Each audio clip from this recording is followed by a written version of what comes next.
1971-এ আমাদের স্বাধীনতার যুদ্ধ হয় এবং স্বাধীনতার যুদ্ধ বলতে আমরা যে বুঝি পূর্ব পাকিস্তান এবং পশ্চিম পাকিস্তানের মধ্যে একটা গৃহযুদ্ধ হয়। পশ্চিম পাকিস্তানের বিরুদ্ধে বিদ্রোহ করে বামেরা এবং আওয়ামী লীগ এবং শেষ হয় ভারতের সামরিক অভিযান এবং তাদের কাছে পাকিস্তানের ইস্টার্ন কমান্ডের আত্মসমর্পণের মধ্যে দিয়ে। এই বিদ্রোহের নেপথ্যে আওয়ামী লীগ যেই মূল বয়ান তৈরি করছে সেটা হইতেছে পাকিস্তান সরকার পূর্ব বাংলার প্রতি অর্থনৈতিক বৈষম্য করছে এবং শোষণ করছে।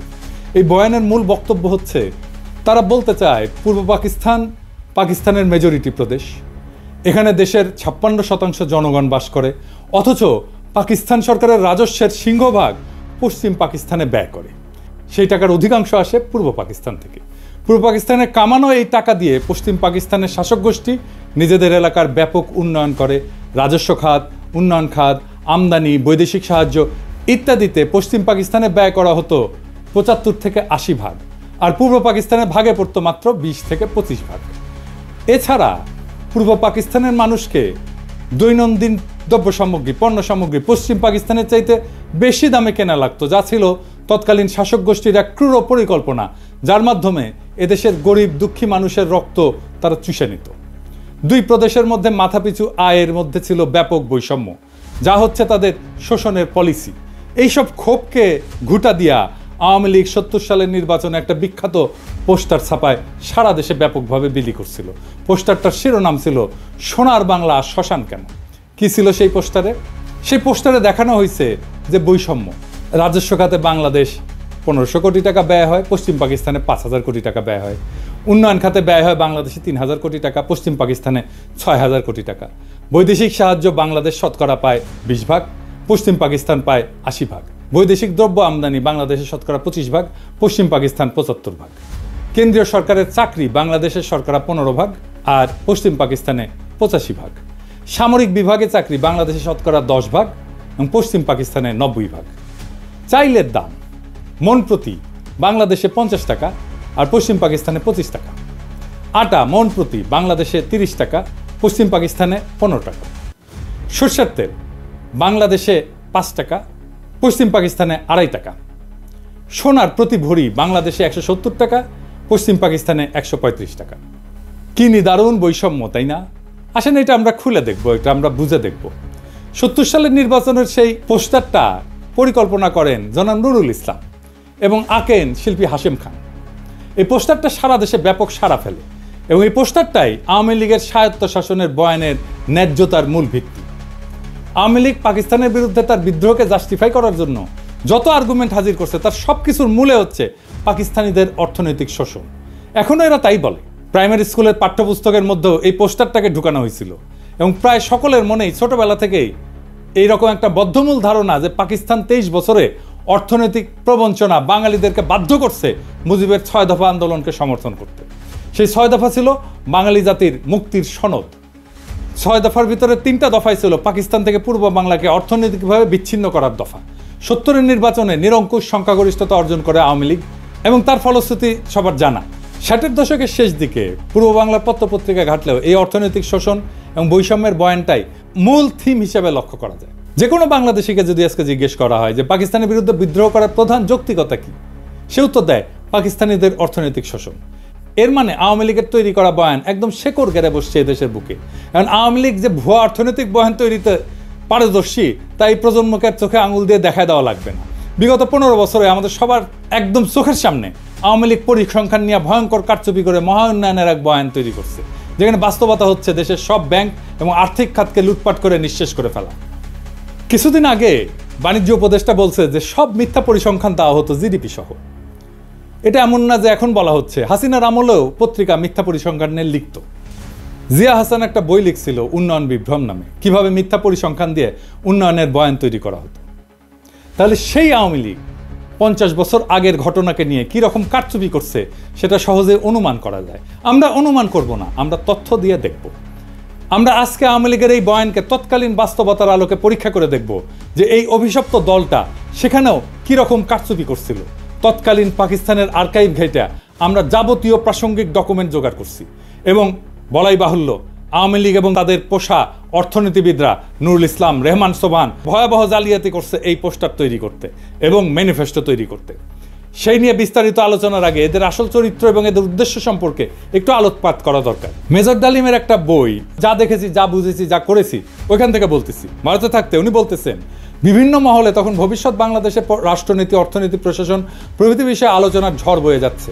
একদিন এক সামাজিক অনুষ্ঠানে সরকারের এক অর্থনৈতিক উপদেষ্টা বললেন, স্বাধীন বাংলাদেশের ইকোনমিক ভায়াবিলিটি তেমন একটা নাই, মানে এটা অর্থনৈতিকভাবে এটা সফল হবে না।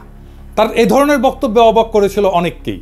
প্রশ্ন করা হয়েছিল, স্বাধীন বাংলাদেশের ইকোনমিক ভায়াবিলিটি যদি নাই থাকে তবে আপনারা 6 দফা প্রণয়ন করে জনগণকে উস্কে দিয়েছিলেন কেন?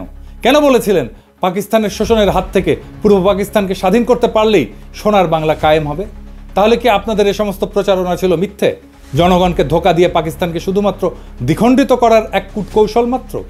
এই সমস্ত মৌলিক প্রশ্নের জবাব উক্ত বিশারদ সেদিন দিতে পারেননি। অত্যন্ত বিব্রতকর অবস্থায় কেটে পড়ে নিজেকে বাঁচিয়েছিলেন বিড়ম্বনার হাত থেকে। ঠিক একইভাবে আরেকদিন এক ঘরোয়া পরিবেশে কিছু বাঙালি জনাব ডিপি ধরকে ভবিষ্যৎ স্বাধীন বাংলাদেশের অর্থনীতি, শিল্পনীতি কী ধরনের হওয়া উচিত জানতে চাইলে তিনি জবাব দিয়েছিলেন ইংরেজিতে। কিন্তু বাংলায় এটা বোঝা যায় যে তোমাদের এসব নিয়ে কথাবার্তা বলার দরকার নাই, তুমি শুধু ফসল ফলাও, ধান ফলাও, বাকিগুলো আমরা দেখব। এই ধরনের কথা থেকে পরিষ্কার বোঝা যায় যে বাংলাদেশকে ভারতের অর্থনৈতিক বাজার এবং পশ্চাৎভূমিতে পরিণত করার ষড়যন্ত্র ছিল ভারতীয় আধিপত্যবাদী নীল নকশার অন্তর্ভুক্ত। শুধু কি তাই, বাংলাদেশের অর্থনীতিকে সম্পূর্ণভাবে বাংলাদেশের উপরে ভারতীয় নিয়ন্ত্রণ নিশ্চিত করার খায়েশটাও পরিষ্কারভাবে ধরা পড়েছিল জনাব ধরের বক্তব্যে। এই হচ্ছে বাঙালির মুক্তির সনদ প্রণেতাদের দৃষ্টিভঙ্গি, যারা নিজেরাই স্বাধীন বাংলাদেশে বিশ্বাস করত না, যারা সর্বদা ভারতকেই তাদের তীর্থভূমি হিসেবে কল্পনা করেছে আজীবন। গোলাম আজমের বই জীবনে যা দেখলাম, এখান থেকে একটা অংশ আমি পড়ে শোনাই। উনি 69 সালে আইয়ুব খানের সাথে সমস্ত রাজনৈতিক দলের গোলটেবিল বৈঠকে অংশ নেওয়ার পর পশ্চিম পাকিস্তান থেকে পূর্ব পাকিস্তানে ফিরতেছিলেন। তখন প্লেনে এক ব্যক্তির সাথে ওনার কথা হয়। একজন 6 দফা প্রণেতার দাবি, গোলটেবিল বৈঠক ব্যর্থ পরিণতির পর থেকে করাচি থেকে ঢাকা ফিরে আসার পথে বিমানে এক ভদ্রলোকের অত্যন্ত আগ্রহ ও উৎসাহ নিয়ে আমার সাথে হাত মিলালেন। আমি তাকে চিনলাম না। আমার পাশের আসনে বসা ভদ্রলোক অনুরোধ করে তার আসনে নিয়ে বসালেন এবং তিনি এসে আমার পাশে বসলেন। আমি বিস্মিত হয়ে তার পরিচয় জানতে চাইলাম। ধারণা করেছিলাম আদর্শিক দিক থেকে নিকটবর্তী হবেন, তাই আমার সাথে ঘনিষ্ঠ আলাপ করতে চান। অচিরেই টের পেলাম যে তিনি সম্পূর্ণ বিরোধী ক্যাম্পের লোক। গোলটেবিল বৈঠক ব্যর্থ হওয়ার পরে যারা বিজয়ীর গৌরব বোধ করছেন, তিনি তাদেরই একজন। পরাজিত প্রতিপক্ষের একজন প্রতিনিধিকে পেয়ে তিনি বিজয় উৎসবের অংশ হিসেবে ভ্রান্ত পথ ত্যাগ করার উপদেশ দিতে চেয়েছেন। পরিচয় নিয়ে জানলাম তিনি একজন সিএসপি উচ্চ কর্মকর্তা, ইসলামাবাদে কর্মরত আছেন, ছুটিতে দেশের বাড়িতে যাচ্ছেন। নাম ডক্টর আব্দুস সাত্তার। আমাকে তিনি খুব ভালো করেই চেনেন বলে জানলেন। যারা রাজনীতি করেন তারা লেখাপড়ার চর্চা কমই করেন, আমি এর ব্যতিক্রম বলে আমাকে শ্রদ্ধা করেন বলেও উল্লেখ করলেন। আমার সাথে আলোচনার সুযোগ পেয়ে তিনি খুবই খুশি হয়েছেন বলেও জানিয়েছিলেন। এভাবে কতক সৌজন্যমূলক কথা বলে তিনি বক্তব্য শুরু করলেন। আপনারা 6 দফাকে সঠিকভাবে বিবেচনা করলেন না, এটাকে শেখ মুজিবের হঠকারী রাজনৈতিক প্রস্তাব মনে করে হয়তো এটার যথার্থ মূল্যায়ন করতে পারেননি। এটা শেখ মুজিবের মাধ্যমে পেশ করা হয়েছে বটে, কিন্তু এর প্রণেতা 18 জন পিএইচডি, এর মধ্যে বিভিন্ন বিশ্ববিদ্যালয়ের প্রফেসর এবং সরকারি বেসরকারি উচ্চপদস্থ ব্যক্তিত্ব রয়েছেন। এটা অত্যন্ত সুচিন্তিত এবং সুপরিকল্পিত ফর্মুলা, যা 8 কোটি বাঙালির ভাগ্যের দ্রুত পরিবর্তন করবে। আমি জিজ্ঞেস করলাম, ওই 18 জন পিএইচডির মধ্যে আপনি নিশ্চয়ই অন্যতম? তিনি জোশের সাথে দাবি করলেন যে তিনিও এই সংগঠকদের একজন। আমি জানতে চাইলাম, এই 18 জনের সবাই কি বাঙালি? তিনি আরও উৎসাহের সাথে বললেন যে তারা সবাই বাঙালি জাতীয়তার বিশ্বাসী। আমি জিজ্ঞেস করলাম যে আপনারা নিশ্চয়ই সুদূর প্রসারী পরিকল্পনার ভিত্তিতে এই 6 দফা প্রণয়ন করেছেন। উক্ত পরিকল্পনায় কি পূর্ব এবং পশ্চিম পাকিস্তানকে একটা রাষ্ট্র হিসেবে গড়ে তোলার চিন্তা রয়েছে? তিনি খুবই খোলা মনে জবাব দিলেন, আপনারা জনগণের ময়দানে কাজ করেন, আমরা তাদের সাথে কাজ করছি যারা দেশ চালাচ্ছে। পাঞ্জাবিরা আমাদের দাবিয়ে রাখতে চায়, তাদের থেকে আলাদা না হয়ে আমরা উন্নতি করতে পারবো না। আমাদের 2 অঞ্চলের মাঝখানে ভারত, এ অবস্থায় এক রাষ্ট্রের অন্তর্ভুক্ত থাকা অস্বাভাবিক। আমি বললাম, আমরা সংখ্যাগরিষ্ঠ, দেশ গণতন্ত্রের পথে এগুচ্ছে, আমরা কেন্দ্র প্রাধান্য বিস্তার করব, আমরা কেন আলাদা হওয়ার কথা চিন্তা করব? তারা আলাদা হতে চাইলে দেখা যাবে। এর জবাবে তিনি এমন কথা বললেন যা শুনে আমি চমকে গেলাম। তিনি বললেন, বাঙালি জাতি হিসাবে আমাদেরকে চিন্তা করতে হবে 47 সালে বাঙালি জাতিকে বিভক্ত করায় আমরা জাতি হিসেবে দুর্বল হয়ে গেছি। বাঙালি জাতি ঐক্যবদ্ধ হলে গোটা উপমহাদেশে আমরা বিশাল মর্যাদার অধিকারী হতে পারবো। আমি জানতে চাইলাম, পশ্চিমবঙ্গের বাঙালিরা কি ভারত থেকে আলাদা হয়ে আমাদের সাথে মিলে আলাদা রাষ্ট্রে অন্তর্ভুক্ত হতে রাজি হবে? তিনি আস্থার সাথে বললেন, আলবৎ তারা প্রস্তুত হবে, তারা কলকাতাকে রাজধানী করতে চাইবে। বঙ্গদেশ বিভক্ত না হলে তো আমাদের পূর্ব পাকিস্তানের রাজধানী কলকাতাতেই থাকতো। ব্রিটিশ আমলেও কলকাতা বহু বছর ব্রিটিশ ভারতের রাজধানী ছিল। এখানে লক্ষণীয় যে উক্ত ব্যক্তি খালি 6 দফাতেই সন্তুষ্ট নন, উনি প্রত্যক্ষভাবে বাংলার সাথে যোগ দেওয়ার জন্যে উদ্গ্রীব এবং সেই জন্যে পূর্ব বাংলার রাজধানী ঢাকা থেকে কলকাতাতে সরাই দিতেও প্রস্তুত।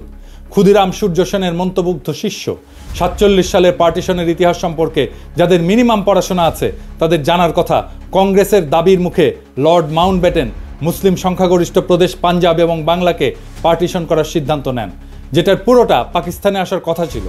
কায়েদে আজম জিন্না অনিচ্ছা সত্ত্বেও এই পার্টিশনের সিদ্ধান্তকে মেনে নেন, যেটা ছিল তার স্টেটসম্যানশিপের পরিচয়। জিন্না এটা নিয়ে আফসোস করে পোকায় কাটা পাকিস্তান বলেছিলেন। মাউন্টব্যাটেন প্ল্যানের আগ পর্যন্ত কংগ্রেস, মুসলিম লীগ এবং ইংরেজ সরকারের মধ্যে যত আলোচনা হয়েছে তার মুখ্য টপিক ছিল নতুন সংবিধানে ব্রিটিশ ভারতের 11টি প্রদেশের মধ্যে কী রকম সম্পর্ক থাকবে স্বাধীনতার পর। 1946 সালের ক্যাবিনেট মিশনে পুরো ভারতকে অখণ্ড রেখে মুসলিম প্রধান প্রদেশগুলোকে ম্যাক্সিমাম অটোনমি দেওয়ার একটা প্রস্তাব সংবিধানে করা হয়, যেটাতে মুসলিম লীগ এবং কায়েদে আজম সম্মতি প্রদান করেন। কংগ্রেস এবং নেহরু সেই প্রস্তাব মানতে রাজি না থাকায় কায়েদে আজম এরপর পূর্ণ স্বাধীনতার দাবি করেন। মাউন্টব্যাটেন প্রস্তাবের আগ পর্যন্ত প্রদেশগুলোকে অখণ্ড রেখে কোন প্রদেশ ভারতে থাকবে আর কোনটা পাকিস্তানে যাবে সেটা নিয়ে নেগোসিয়েশন চালান। মুসলিম লীগ 11টি প্রদেশের মধ্যে 4টি মুসলিম প্রধান প্রদেশ বাংলা, পাঞ্জাব, সিন্ধু, উত্তর পশ্চিম সীমান্ত প্রদেশ দাবি করে। মাউন্টব্যাটেন নেহরু দিয়ে ইনফ্লুয়েন্স হন। এই নেহরুর সাথে মাউন্টব্যাটেনের স্ত্রীর একটা অ্যাফেয়ার ছিল, দরকার পড়লে এটা রেফারেন্স দেওয়া যাবে। তো এই ইনফ্লুয়েন্সড হয়ে বাংলা এবং পাঞ্জাবের পুরো প্রদেশ না দিয়ে সেটাকেও পার্টিশন করার সিদ্ধান্ত নেন। 3রা জুন মাউন্টব্যাটেনের পার্টিশনের সিদ্ধান্তের পর ব্রিটিশ পার্লামেন্টের প্রথম প্ল্যানে, যেটা জুলাই মাসে ইন্ডিয়ান ইন্ডিপেন্ডেন্স অ্যাক্ট 1947-এর ভিতরে অন্তর্ভুক্ত ছিল, বাংলা প্রদেশের 5টি বিভাগের বর্ধমান প্রেসিডেন্সি, রাজশাহী, ঢাকা, চট্টগ্রাম 28টা জেলার মধ্যে পাকিস্তানকে 16টা জেলা প্রদান করা হয়। বর্ধমান বিভাগকে সম্পূর্ণ ভারতে, ঢাকা এবং চট্টগ্রাম বিভাগকে, পার্বত্য চট্টগ্রাম ডিস্ট্রিক্ট বাদে পার্বত্য চট্টগ্রাম পরে অন্তর্ভুক্ত হয়েছে, সম্পূর্ণ পাকিস্তানকে প্রদান করা হয়। প্রেসিডেন্সি বিভাগের 6টি জেলার মধ্যে পাকিস্তানকে 3টা, যশোর, মুর্শিদাবাদ, নদিয়া এবং ভারতকে 3টা জেলা, কলকাতা, 24 পরগনা, খুলনা প্রদান করা হয়। রাজশাহী বিভাগকে পার্টিশন করে 8টি জেলার মধ্যে 6টি জেলা, বগুড়া, দিনাজপুর, মালদা, পাবনা, রাজশাহী, রংপুর পাকিস্তানে এবং অবশিষ্ট 2টি জেলা দার্জিলিং, জলপাইগুড়ি ভারতে প্রদান করা হয়। এছাড়া জুলাই মাসে আসামের সিলেট জেলাতে গণভোট হয়, সেখানকার সংখ্যাগরিষ্ঠ মুসলিম পাকিস্তানে যোগ দেওয়ার পক্ষে ভোট দেয়।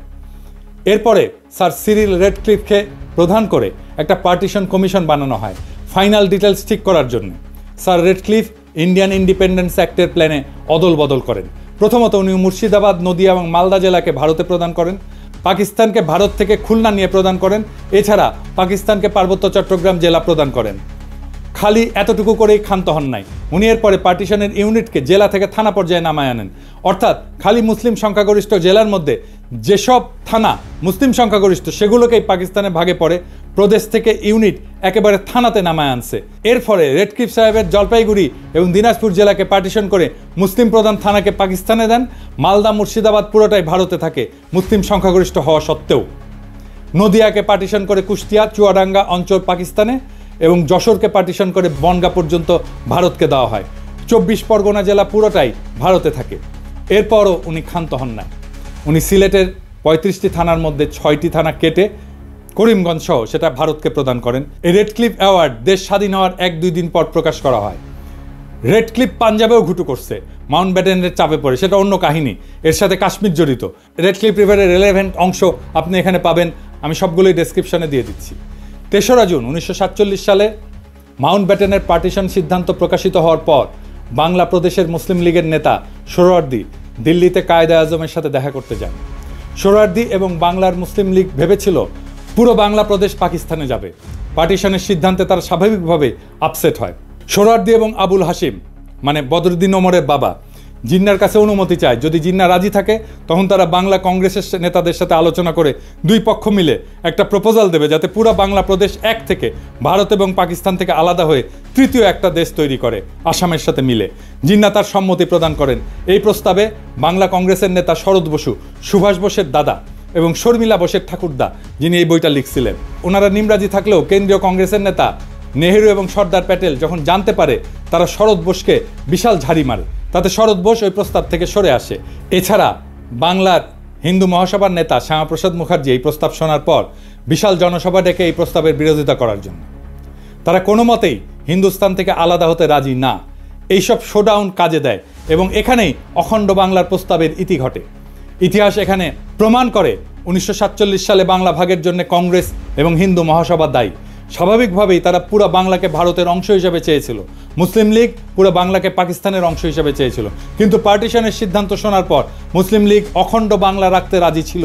যদি বাংলা আসাম মিলে তৃতীয় আর একটা দেশ হয়, কংগ্রেস এবং মহাসভা সেটার চাইতে খণ্ডিত বাংলাকেই ভারতের অংশ হিসেবে প্রেফার করে। তৎকালীন বাংলার মুখ্যমন্ত্রী সোহরাওয়ার্দী শেষে একটা প্রস্তাব দেয় যে অন্তত রাজধানী কলকাতা 6 মাস পর পাক ভারতের যৌথ কন্ট্রোলে থাকুক, যাতে প্রশাসনিক ব্যবস্থা অর্গানাইজভাবে ট্রান্সফার করা যায়। সর্দার প্যাটেলের উত্তরে বলেন, নট ইভেন ফর 6 days।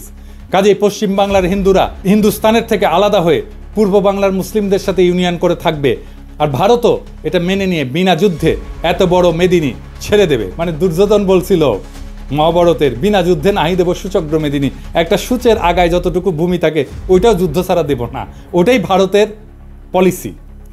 তাই এটা একটা আকাশ কুসুম কল্পনা।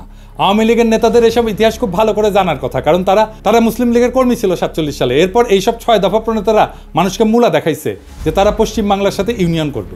এইটা ছিল আওয়ামী লীগের একটা ভয়ঙ্কর প্রতারণা। 1971 সালের 7 দফা চুক্তির ইতিহাস নতুন প্রজন্ম ইতিমধ্যে জেনে ফেলছে।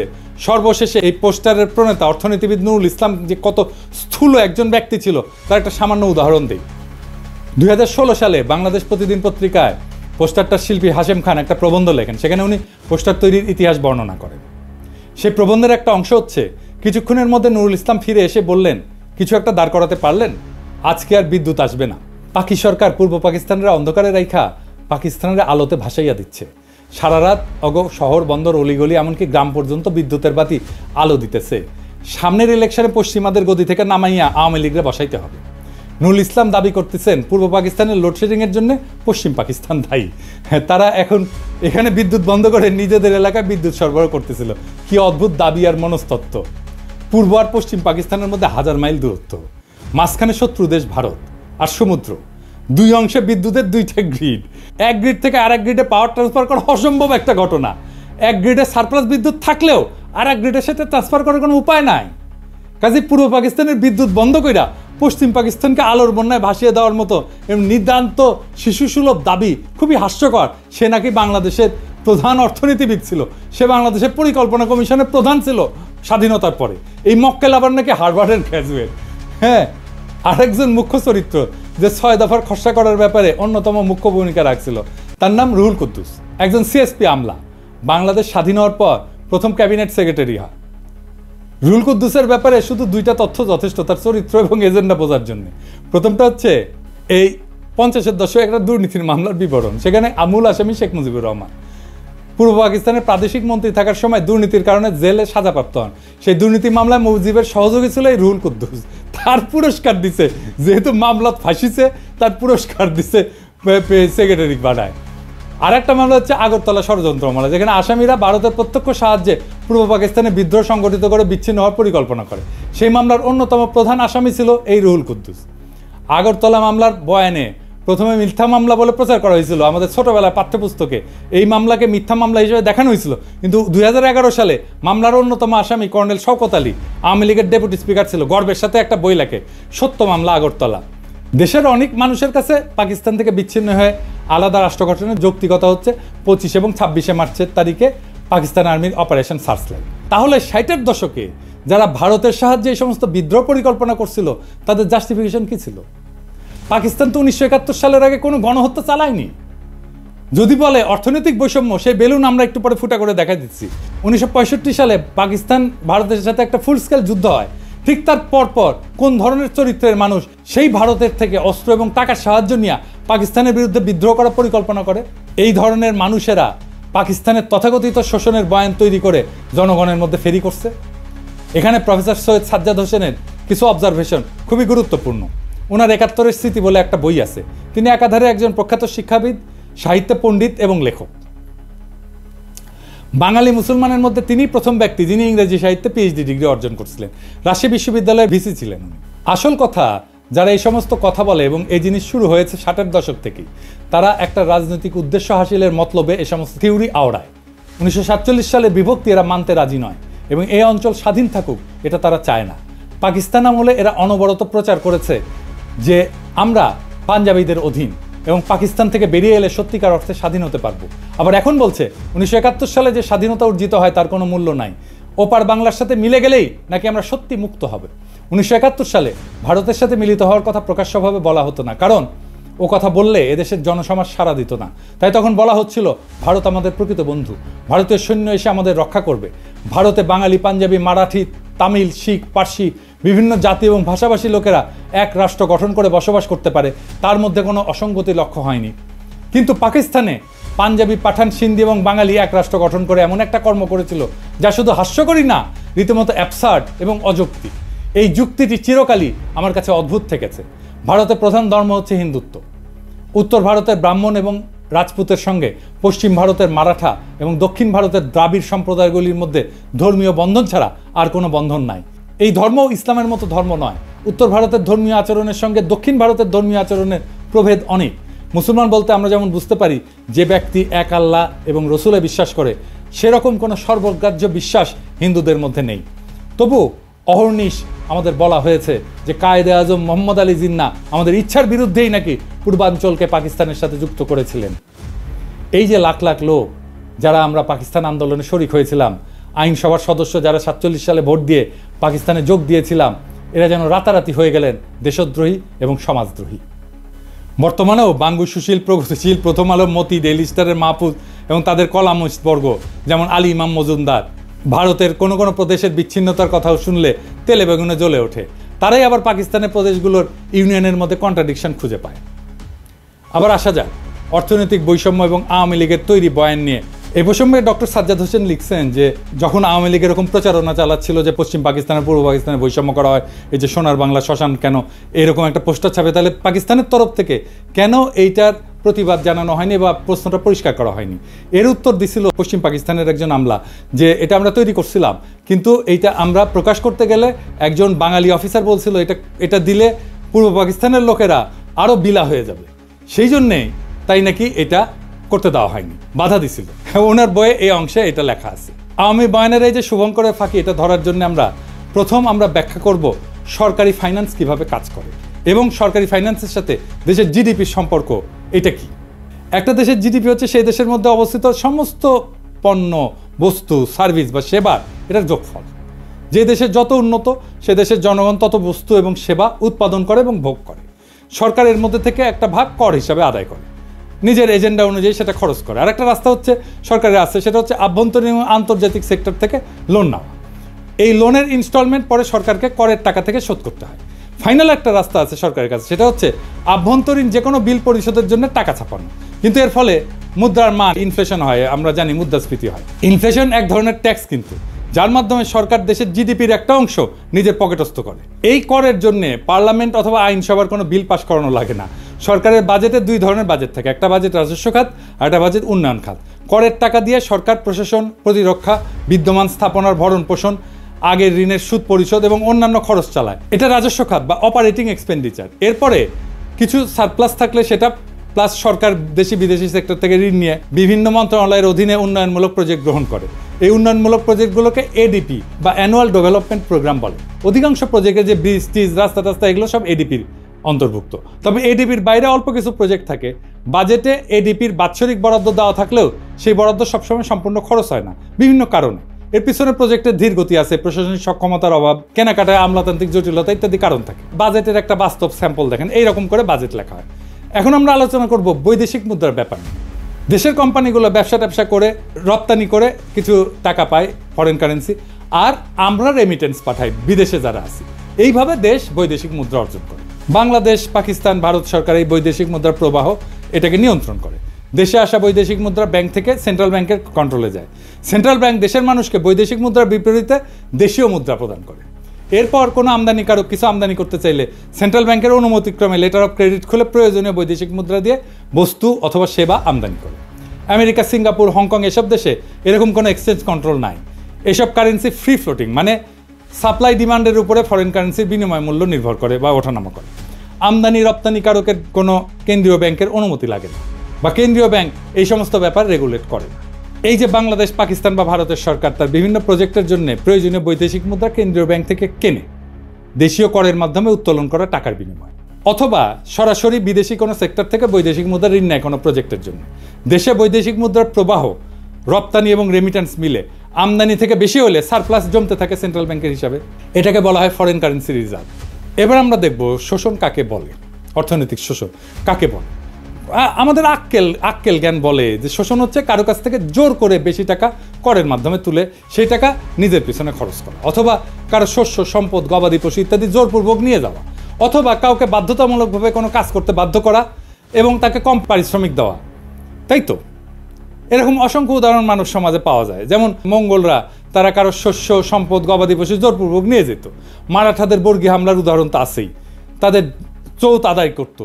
রোমান সাম্রাজ্যে ইতালিতে রোমান নাগরিকদের কর দেওয়া লাগতো না, সাম্রাজ্যের সমস্ত খরচ রোমানদের দখলকৃত প্রদেশের মানুষদের কাছ থেকে তোলা হতো। এরকম আরও অনেক উদাহরণ পাওয়া যাবে।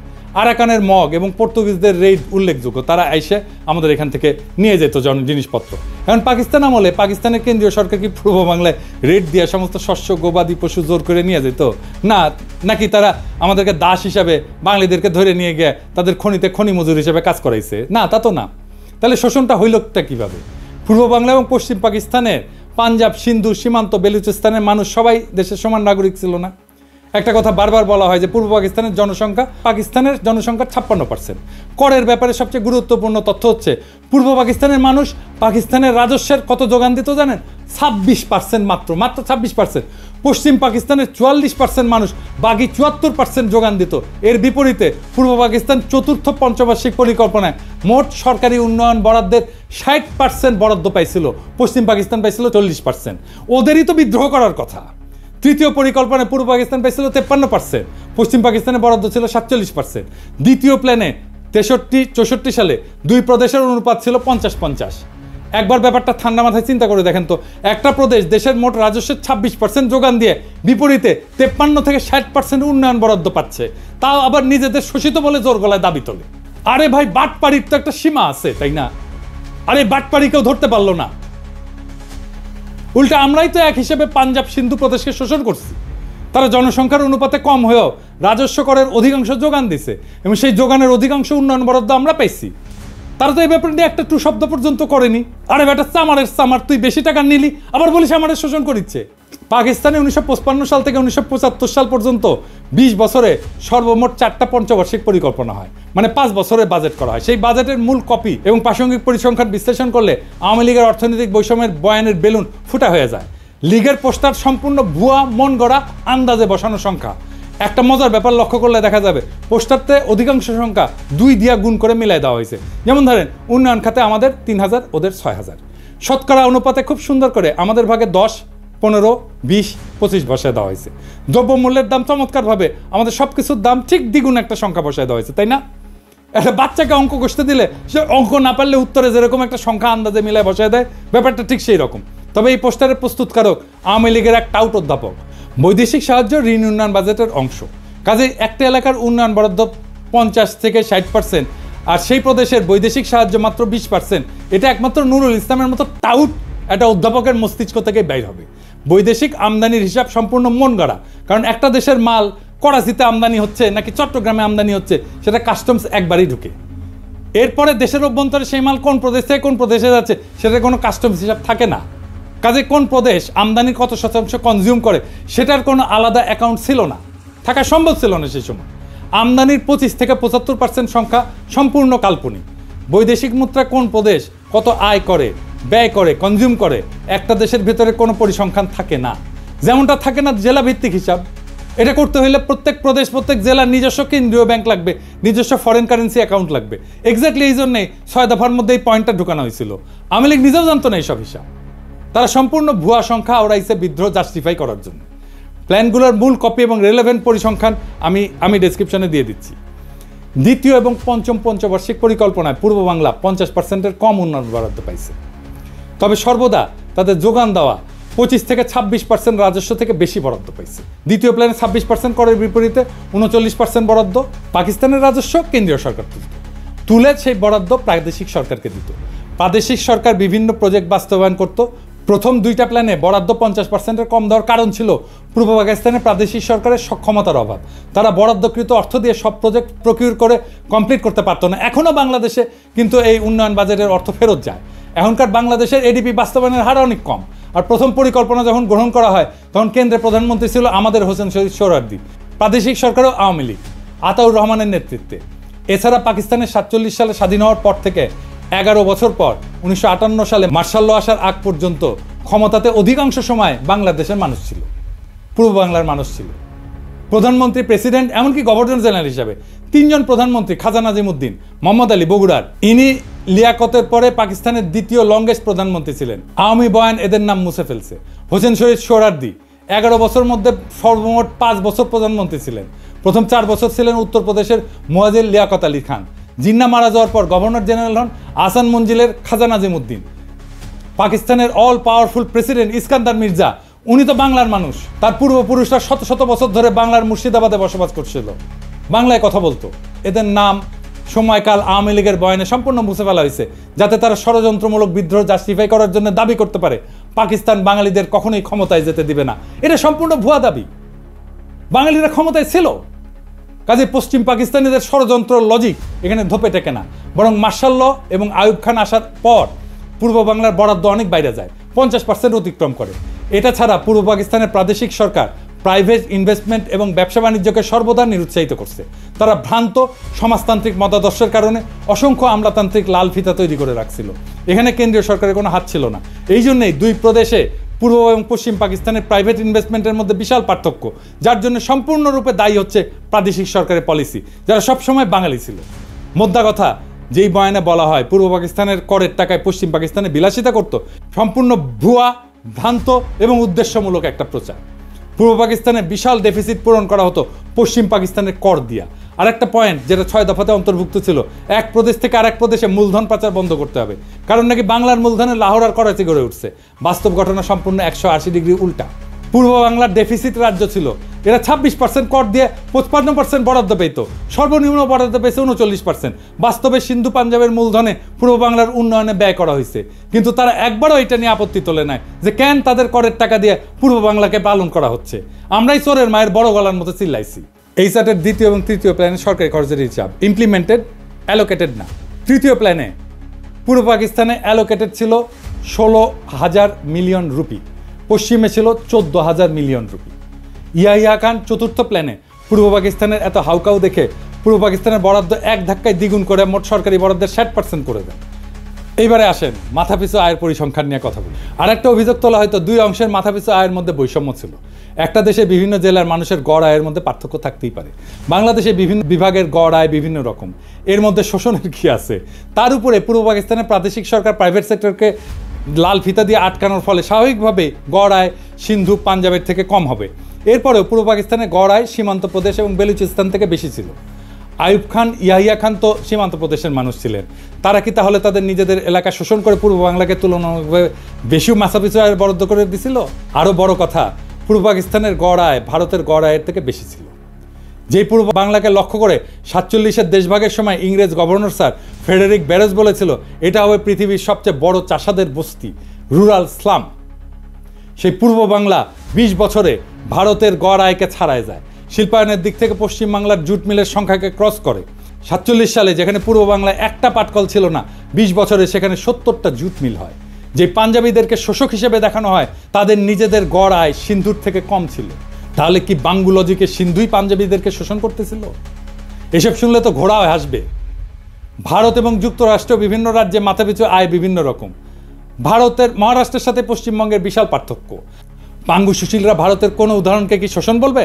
মাইকেল মধুসূদন দত্ত একটা প্রহসন লিখছিল, একেই কি বলে সভ্যতা?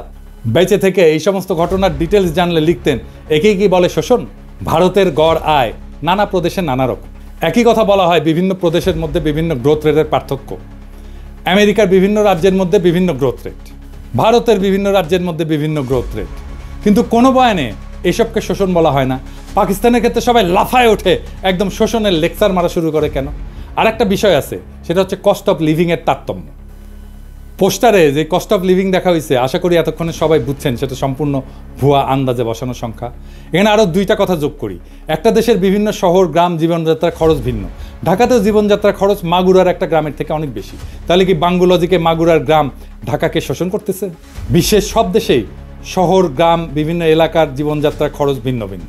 উন্নত শহরে খরচ বেশি হয়, যেমন নিউ ইয়র্ক সিটিতে খরচ অত্যন্ত ব্যয়বহুল, সেখানে ওহিওর একটা ছোট শহরে সে খরচ অনেক কম। তাহলে কি সবাই নিউ ইয়র্ক সিটিকে শোষণ করতেছে? এই হচ্ছে আওয়ামী লীগের তৈরি করা পাকিস্তানের অর্থনৈতিক শোষণের বয়ানের আসল রূপ।